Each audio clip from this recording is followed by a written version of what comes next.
guys, tingnan nyo guys, so nasa palayan ako ngayon, naghahanap ng signal.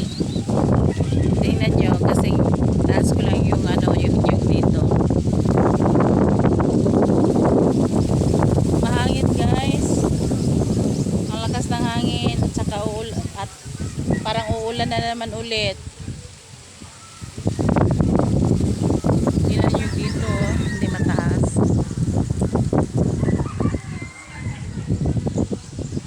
Walang signal dito guys, kaya pumunta ako dito sa palayan. Malapit na rin sa Pispan, no.